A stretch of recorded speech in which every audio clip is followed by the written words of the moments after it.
King David has several sons by different wives. That gives a lot of problems in his family.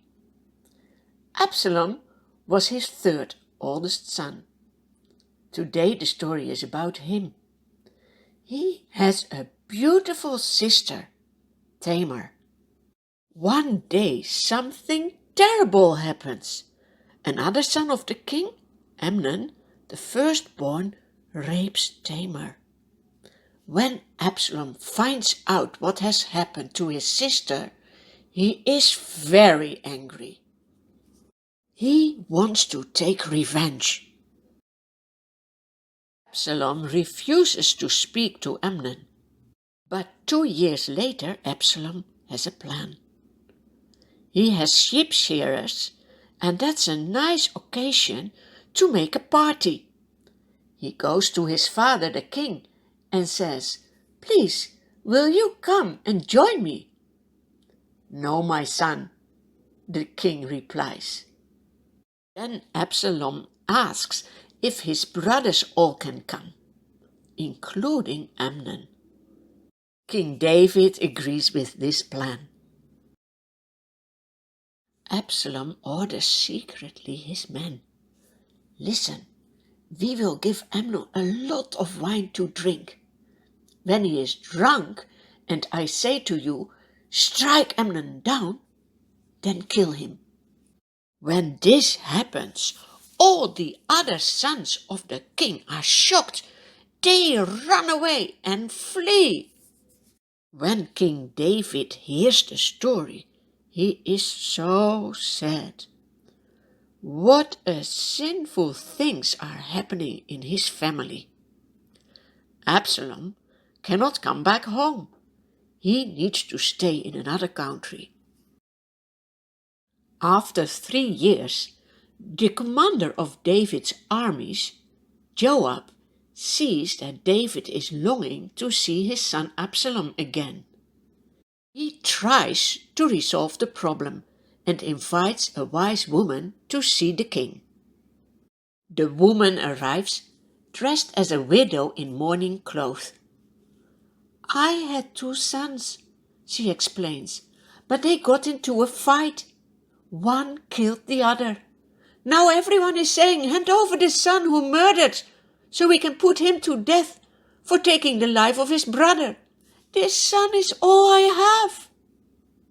King David replies, "Go home. I will issue an order to stop them killing your son."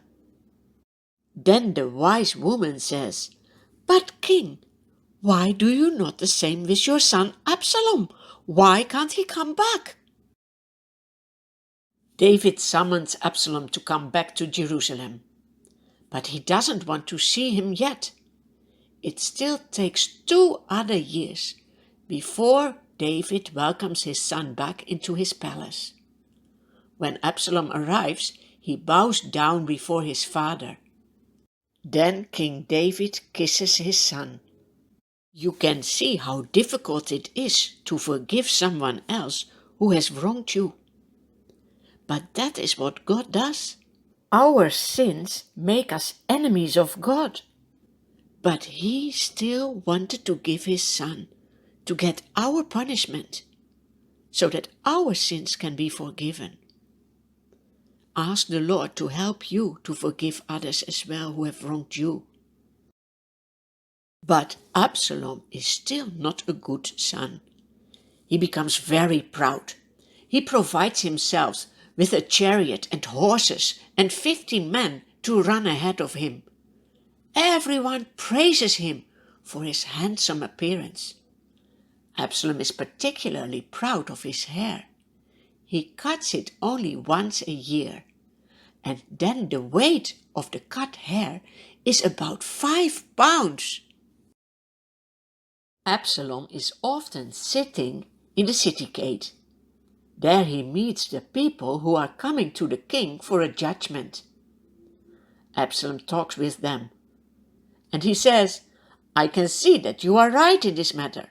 It's just a pity the king will not say the same. I wish I was the judge.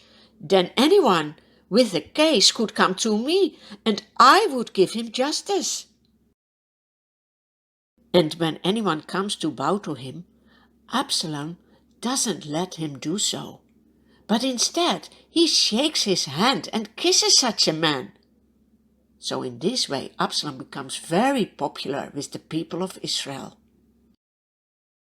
After a long period of gaining popularity, Absalom thinks, "Now it's my time. I will make myself king." He goes to his father, King David, and asks, "Can I go to Hebron?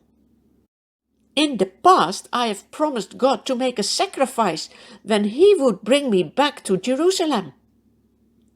David gives him permission to go. Absalom goes with 200 guests to Hebron. When he gets there, he sends messengers to every part of Israel. They announce, "As soon as you hear the trumpets, you will know that Absalom has been crowned in Hebron." Do you think the Lord will bless such a plan? God has chosen David to be king. So what will happen now?